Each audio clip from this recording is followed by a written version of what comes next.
Assalamualaikum teman-teman yang selalu dalam lindungan Allah Subhanahu wa Ta'ala. Di istana megah yang tersembunyi di dasar Samudra Hindia, Nyi Roro Kidul merenung di atas singgasananya yang terbuat dari mutiara. Kekuasaan dan keindahan telah lama menjadi miliknya, namun ada satu hal yang selalu luput dari genggamannya, cinta sejati. Ia telah melihat banyak manusia datang ke pantainya, memuja-muja kecantikannya, tetapi semuanya hanyalah pura-pura. Ketulusan cinta yang ia dambakan tampak seperti bintang yang jauh, bersinar namun tak pernah terjangkau. Aku ingin tahu apa itu cinta sejati, gumamnya kepada Dayang Surti, pelayan kepercayaannya. Dayang Surti menatap sang ratu dengan khawatir. Ratu, cinta sejati adalah anugerah, tetapi mencarinya di dunia manusia penuh risiko. Banyak yang akan mencoba memanfaatkan kelembutan hati Anda. Nyi Roro Kidul tersenyum tipis. Maka biarlah aku menyamar. Aku akan menjadi wanita desa sederhana, tanpa mahkota, tanpa keagungan. Aku ingin seseorang yang mencintaiku apa adanya. Keputusan telah diambil. Sang ratu menanggalkan atribut keratuannya dan bertransformasi menjadi seorang wanita desa biasa bernama Rara. Dengan pakaian sederhana dan selendang tenun, ia meninggalkan istananya yang megah. Tujuannya, pedalaman Jawa, tempat para santri dan petani hidup dalam damai. Desa Sumberjati terletak di kaki bukit, dikelilingi oleh sawah hijau dan aliran sungai yang jernih. Penduduk desa hidup sederhana, bekerja keras dari fajar hingga senja. Ketika Rara tiba di desa itu, ia langsung disambut oleh kehidupan yang penuh kehangatan namun juga ujian. Rara memilih untuk tinggal di sebuah gubuk kecil di tepi desa. Ia memperkenalkan dirinya sebagai seorang perantau yang mencari tempat untuk memulai hidup baru. Penduduk desa menerimanya dengan ramah, meskipun beberapa ibu-ibu mulai berbisik tentang kecantikannya yang luar biasa. Siapa sebenarnya wanita itu? Tanya Bu Sumi, salah satu penduduk desa, kepada tetangganya. Entahlah, tapi cara dia berbicara dan membawa diri seperti bukan orang biasa, jawab yang lain. Namun, Rara tetap rendah hati. Ia membantu penduduk desa menanam padi, mengambil air dari sungai, dan bahkan mengajari anak-anak mengaji di masjid kecil desa. Dalam kesehariannya, ia tak hanya bekerja, tetapi juga mengamati. Ia ingin mengenal siapa yang tulus dan siapa yang hanya menilai dari penampilan. Di desa itu, ada seorang pemuda bernama Jaka Sanjaya, seorang santri yang dikenal baik hati dan sederhana. Ia membantu mengajar di pesantren kecil yang dipimpin oleh Kiai Ahmad, sekaligus bekerja di sawah untuk membantu ibunya yang sudah tua. Sanjaya adalah pria yang gigih, namun ia tak pernah memikirkan soal cinta. Baginya, hidup adalah pengabdian kepada Tuhan dan masyarakat.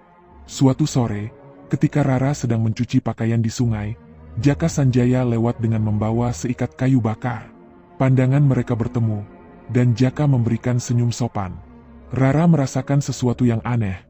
Ada ketenangan dalam tatapan pemuda itu, sesuatu yang jarang ia temukan pada orang lain. Mas Jaka, kenapa selalu membawa beban sendiri? Bukankah ada teman yang bisa membantu? Tanya Rara, mencoba memulai percakapan. Jaka tertawa kecil. Jika saya tidak melakukannya, siapa lagi yang akan membantu ibu saya? Hidup adalah saling menguatkan. Jawaban itu membuat Rara semakin tertarik. Ia mulai sering mencari alasan untuk berbicara dengan Jaka, meski tetap menjaga sopan santun. Namun, Jaka tetap bersikap biasa, tak pernah menunjukkan ketertarikan lebih dari sekadar teman. Rara memutuskan untuk menguji Jaka lebih jauh. Suatu malam, ia berpura-pura kesusahan karena tidak punya cukup kayu bakar untuk memasak. Ia berharap Jaka akan menawarkan bantuan tanpa pamrih. Ketika ia mengutarakan masalahnya di depan penduduk desa, beberapa orang menawarkan bantuan dengan sedikit candaan tentang kecantikannya. Namun, Jaka berbeda. Ia datang membawa seikat kayu tanpa banyak bicara, hanya tersenyum dan berkata, "Semoga ini bisa membantu, Mbak Rara. Tak usah pikirkan apa-apa." "Terima kasih, Mas Jaka," jawab Rara. "Tapi kenapa Anda selalu membantu tanpa menanyakan imbalan?" Jaka menjawab dengan tenang, "Kebaikan itu tugas manusia, Mbak. Kita tak butuh alasan untuk melakukannya." Rara tertegun. Apakah ini ketulusan yang ia cari? Namun, perjalanan baru saja dimulai. Ia tahu, Cinta sejati tak hanya soal niat baik, tetapi juga keberanian menghadapi ujian kehidupan bersama. Hari demi hari, Rara semakin akrab dengan kehidupan di desa Sumberjati.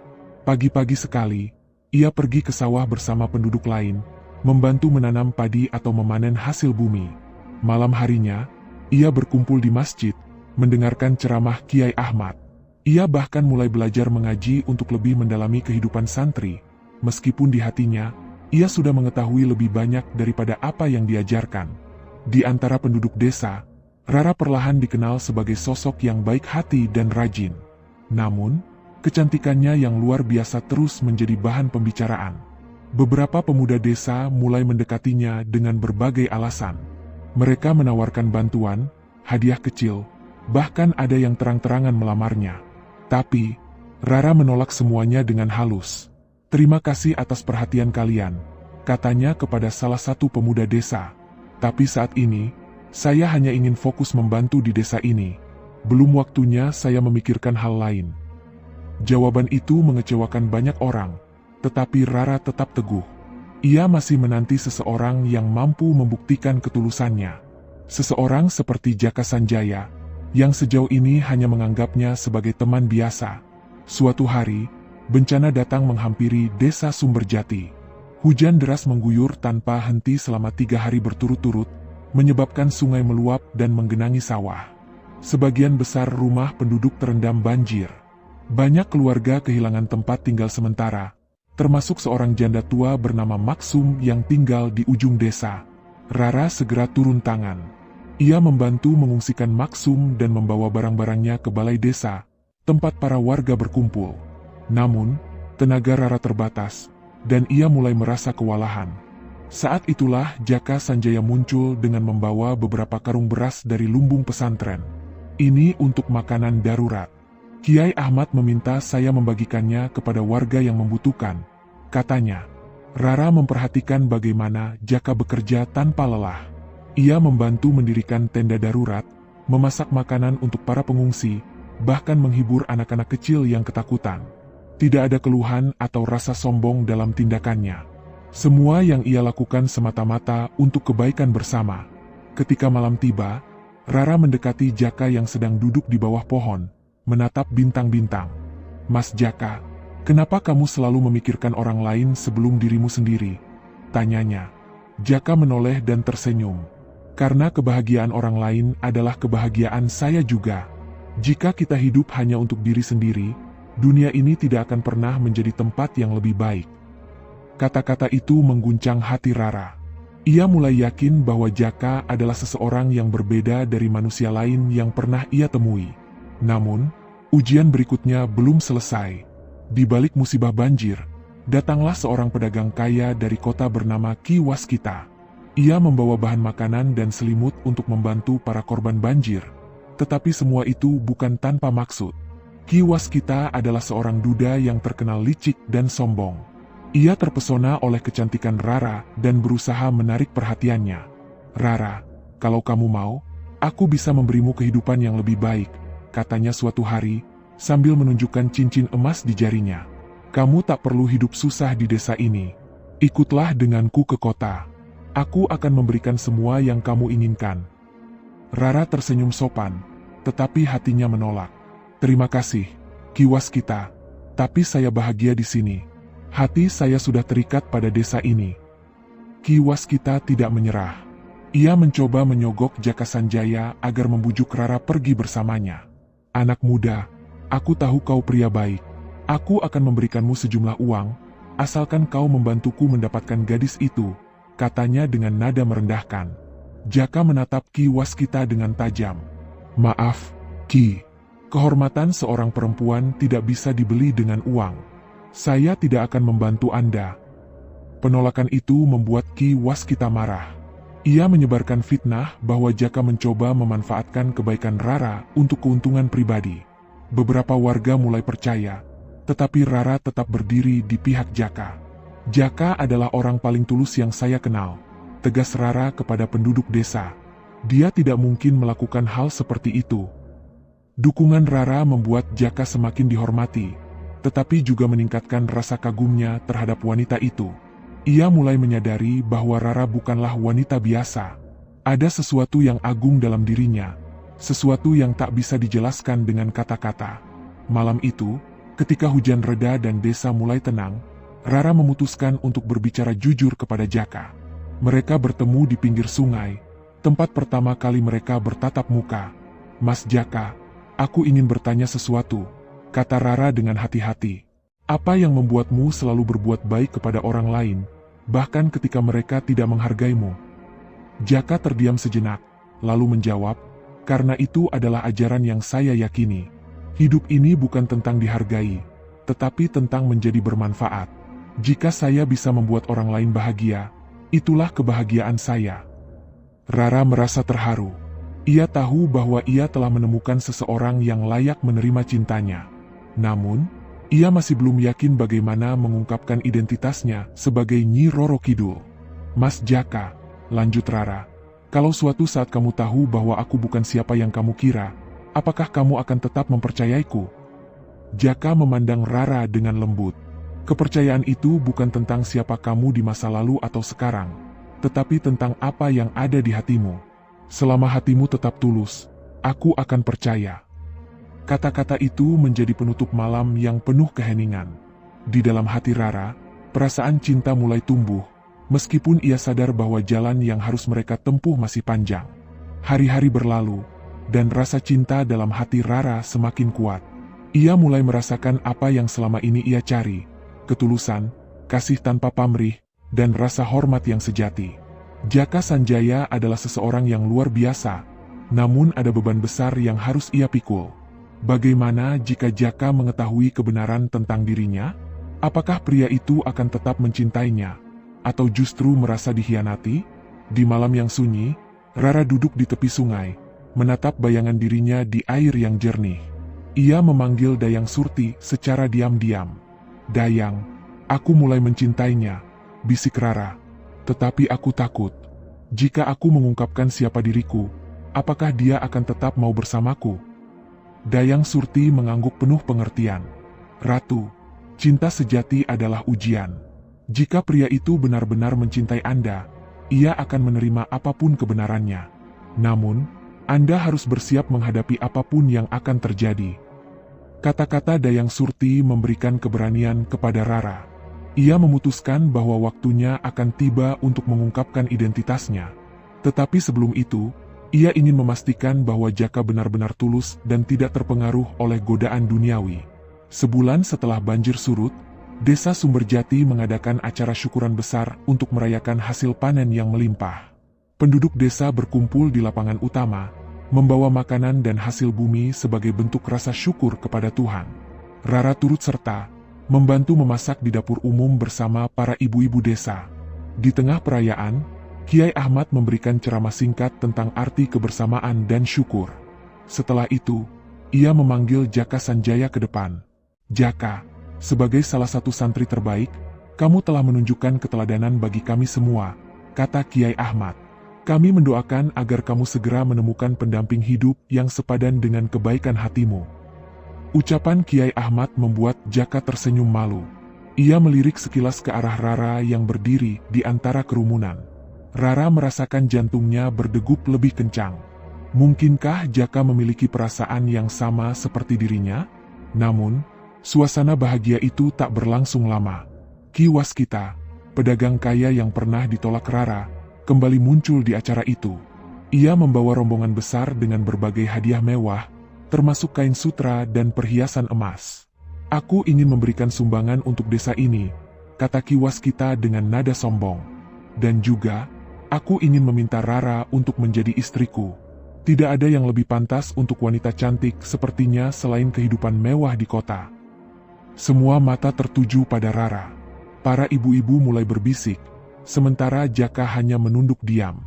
Ia merasa tak pantas bersaing dengan orang seperti Ki Waskita.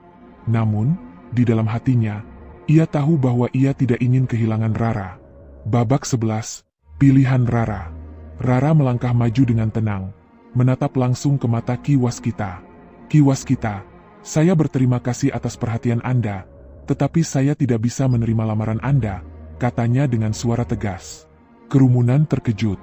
Ki Waskita tampak marah, tetapi ia mencoba menyembunyikan rasa malunya. Kenapa? Rara, apa yang kurang dariku? Aku bisa memberimu segalanya. Segalanya yang Anda tawarkan tidak sebanding dengan ketulusan hati, jawab Rara. Saya tidak membutuhkan emas atau sutra. Yang saya butuhkan adalah cinta sejati. Kata-kata itu membuat Jaka tertegun. Ia menyadari bahwa Rara bukanlah wanita biasa. Ia memiliki keberanian dan kebijaksanaan yang luar biasa. Namun, di balik rasa kagumnya, ia merasa tak berdaya. Apa yang bisa ia tawarkan kepada Rara selain kehidupannya yang sederhana? Malam itu, setelah perayaan selesai, Jaka memutuskan untuk berbicara dengan Rara. Mereka bertemu di tempat biasa di pinggir sungai. Angin malam berhembus lembut, membawa keheningan yang hanya diisi oleh suara gemericik air. Rara, kata Jaka dengan suara pelan. Aku tidak tahu bagaimana perasaanmu, tetapi aku harus jujur. Sejak pertama kali aku bertemu denganmu, aku merasa ada sesuatu yang berbeda. Kamu bukan hanya cantik, tetapi juga baik hati dan bijaksana. Namun, aku hanyalah seorang santri biasa. Aku tidak memiliki apapun untuk ditawarkan selain keikhlasan hatiku. Rara tersenyum lembut. Mas Jaka, aku tidak membutuhkan kekayaan atau kemewahan. Yang aku cari adalah seseorang yang bisa menerima aku apa adanya, dengan segala kelebihan dan kekuranganku. Dan aku rasa, aku telah menemukannya dalam dirimu. Kata-kata itu membuat hati Jaka bergetar. Ia hampir tidak percaya apa yang baru saja didengarnya. Namun, sebelum ia sempat menjawab, Rara melanjutkan. Tetapi ada satu hal yang harus kamu tahu, kata Rara dengan suara serius. Aku bukanlah orang biasa. Ada rahasia besar tentang diriku yang harus kamu terima jika kita ingin melangkah bersama. Jaka menatap Rara dengan penuh perhatian. Apapun itu, aku akan mendengarnya. Aku akan menerimanya. Rara, selama itu berasal dari hatimu. Rara menarik napas panjang. Baiklah, Mas Jaka. Besok malam, aku akan menunjukkan siapa diriku sebenarnya. Jika setelah itu kamu masih ingin bersamaku, aku akan menyerahkan segalanya kepadamu. Jaka mengangguk dengan yakin. Aku akan ada di sana. Malam itu tiba. Langit di desa Sumberjati dihiasi bintang-bintang, seolah menjadi saksi peristiwa besar yang akan terjadi. Di pinggir sungai, Rara berdiri dengan tenang, mengenakan pakaian sederhana seperti biasa. Namun, di dalam hatinya, ia merasakan kegugupan yang luar biasa. Ini adalah pertama kalinya ia akan membuka identitasnya kepada seorang manusia, seseorang yang ia cintai. Tak lama kemudian, Jaka datang. Ia mengenakan pakaian sederhana khas seorang santri, wajahnya terlihat serius namun penuh ketenangan. Ia menghampiri Rara, dan mereka saling bertukar pandang tanpa kata-kata untuk beberapa saat. Aku siap mendengar apapun yang ingin kamu sampaikan, Rara, kata Jaka akhirnya, memecah keheningan. Rara mengangguk. Ia menarik napas dalam-dalam, kemudian berkata dengan suara yang tenang namun berwibawa. Mas Jaka, aku bukanlah wanita biasa seperti yang kamu kira. Namaku sebenarnya adalah Nyi Roro Kidul, Sang Ratu Laut Selatan. Jaka terdiam, mencoba mencerna kata-kata itu. Ia menatap Rara dengan penuh perhatian, mencari tanda-tanda bahwa ini hanyalah lelucon. Namun, sorot mata Rara begitu jujur, begitu tulus. Aku datang ke desa ini untuk mencari cinta sejati, lanjut Rara. Aku telah hidup dalam kemewahan, tetapi aku tidak pernah menemukan seseorang yang mencintaiku dengan tulus, tanpa melihat kekuatanku atau keindahanku sebagai seorang ratu. Aku ingin tahu apakah ada manusia yang mampu mencintaiku apa adanya. Jaka menghela napas panjang. Jadi selama ini, semua yang kamu lakukan di desa ini, adalah untuk menguji ketulusan orang-orang. Rara mengangguk. Benar. Dan aku menemukan sesuatu yang luar biasa dalam dirimu, Mas Jaka. Ketulusan, kebaikan hati, dan kesederhanaanmu membuatku percaya bahwa kamu adalah orang yang selama ini aku cari. Jaka duduk di atas batu besar di tepi sungai, masih mencoba memahami kenyataan yang baru saja diungkapkan. Ia menunduk, memandangi air yang mengalir perlahan. Aku tidak tahu harus berkata apa, ujar Jaka akhirnya. Aku hanyalah manusia biasa, Rara. Aku tidak pernah membayangkan akan menjadi bagian dari kehidupan seseorang sepertimu. Rara tersenyum lembut. Aku tidak meminta apapun darimu selain ketulusanmu, Mas Jaka. Aku tidak peduli dengan statusmu, kekayaanmu, atau apapun itu. Aku hanya ingin tahu apakah kamu bisa menerima aku, dengan segala kebenaran tentang diriku. Jaka terdiam lagi. Hatinya berdebar-debar, bukan karena takut, tetapi karena kagum pada keberanian dan ketulusan Rara. Akhirnya, ia mengangkat wajahnya dan menatap langsung ke mata Rara. Rara, atau Nyi Roro Kidul, katanya perlahan. Aku mencintaimu bukan karena siapa dirimu, tetapi karena apa yang aku lihat di dalam hatimu. Jika kamu adalah ratu sekalipun, itu tidak akan mengubah perasaanku. Rara tersenyum bahagia. Air matanya mengalir perlahan, tetapi bukan karena sedih. Itu adalah air mata kebahagiaan, sesuatu yang sudah lama tidak ia rasakan. Namun, sebelum mereka bisa melanjutkan pembicaraan, air sungai tiba-tiba berubah menjadi hijau kebiruan, bercahaya dengan lembut. Angin bertiup lebih kencang, dan suasana menjadi mencekam. Dayang Surti muncul dari balik pepohonan, mengenakan pakaian istana.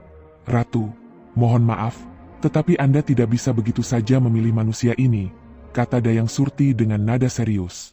Hukum istana kita melarang sang ratu menikah dengan manusia tanpa ujian terakhir.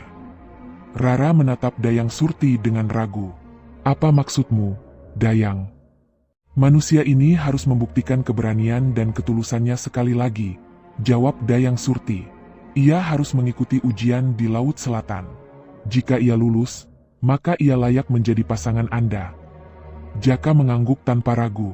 Aku akan mengikuti ujian itu. Apapun yang harus aku lakukan, aku akan melakukannya demi cintaku kepada Rara. Rara ingin membantah, tetapi ia tahu bahwa Dayang Surti hanya menjalankan aturan istana. Dengan hati berat, ia mengangguk. Baiklah, Dayang. Tetapi pastikan ujian ini adil. Jangan membahayakan nyawa Mas Jaka. Malam itu, Jaka dibawa ke pantai oleh Dayang Surti. Di sana, ia harus menghadapi 3 tantangan yang akan menguji keberanian, kesetiaan, dan ketulusannya. Tantangan pertama, ombak besar. Jaka harus berdiri di tepi pantai sambil menghadapi ombak besar yang datang menerjang. Namun, ia tidak mundur.